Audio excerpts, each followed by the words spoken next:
great. It's always. It was. I've had a great time on the sixth film shooting it. It was a pleasure to do, and it's always a pleasure. I mean, how highly I think of David Yates, and so it's always a pleasure to work with him again. It's just great, and the atmosphere he brings to the set in terms of how calm he is and how I've never heard David raise his voice above the pitch that I'm speaking at now. I've never heard him go beyond that. He's a very quiet man, but absolutely just lovely guy. So that was great to film, and obviously, doing the interviews is a lot of fun too, because I get to talk to people like you, and I also get to talk to some crazy people, which is fun as well.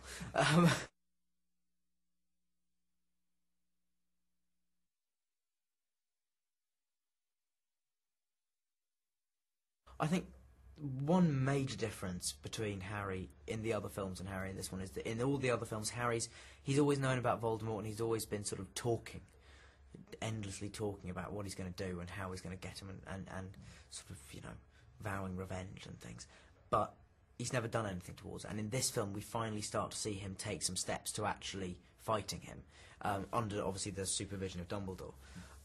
Because another progression is that he goes from being sort of, the relationship between him and Dumbledore changes from a sort of teacher-pupil relationship to a general and his soldier, and that Harry becomes Dumbledore's foot soldier. Basically, is the way I've been thinking about it in this film, and he's there to do the groundwork and to get the information out of people like Slughorn and things like that. So that was a very big difference in this film, which meant I got to work with Michael Gambon loads, which was fantastic, because he's great, and he's a really good laugh as well. So.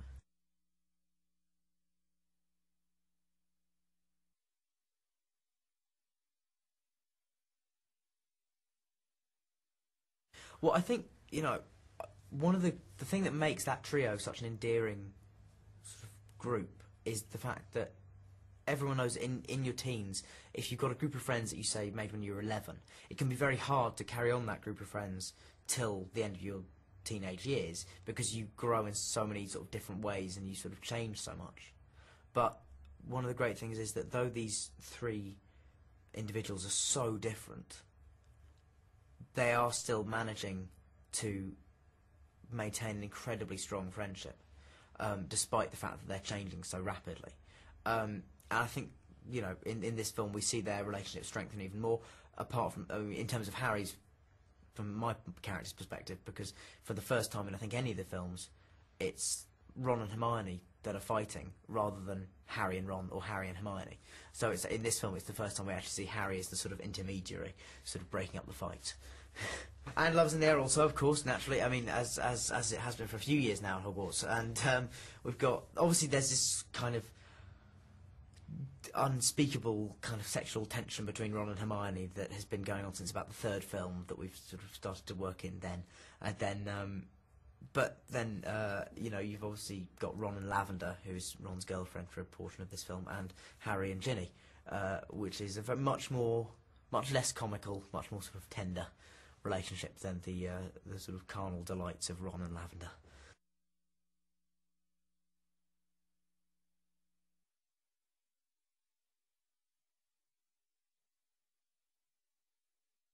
I think it's, in terms of the character of Harry, I think it's to do with the fact that he, without being really broadly drawn or simplistic, he's very accessible. He's a complex character, but people can find a lot to relate to in him.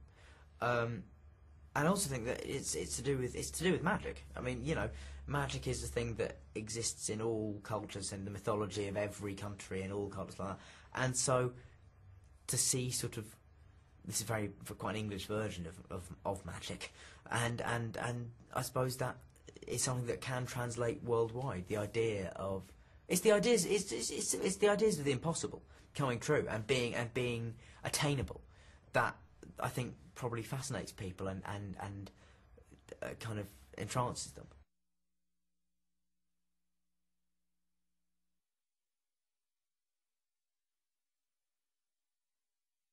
I think the way I've been brought up by my parents is it's about a work ethic, and it's about grafting, it's about working hard, and so I don't, And also, a lot of actors have a very strange, in my opinion, strange view of acting, where it's almost like a part-time job, where you'll go off and you'll like do a film for 6 weeks, and then just not do anything for another, month or so, and then go off and do another film. And for me, if I'm not filming, I like to be doing other stuff to do with acting. Like I go to voice lessons and stuff like that, and you've got to constantly be getting as many strings to your bow as you can.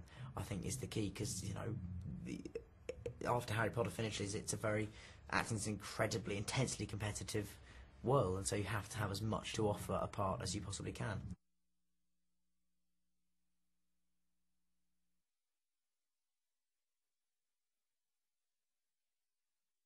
I'm really pleased, actually. It's an interesting thing, though, because a lot of people have assumed it's going to be 2 films of the normal length of a Harry Potter film, 2.5, 2 and 3/4 hours. I'm not sure it will necessarily be that much. It might be that it's 2 films of 1 3/4 hours or something like that. So it's going to be possibly more manageable than people think. And we are going to shoot it as one.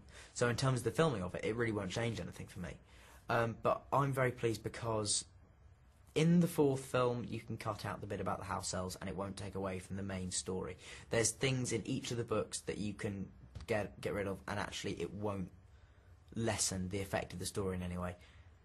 However, if you take away anything from the 7th book, you miss something, because there's really, in a funny way, there's almost no subplots in the 7th book. It's one very, very direct through line in terms of the story, and if you cut any of it, well, I mean, you can't, because it's all vital. So you do really need 2 films to do the book justice, I think.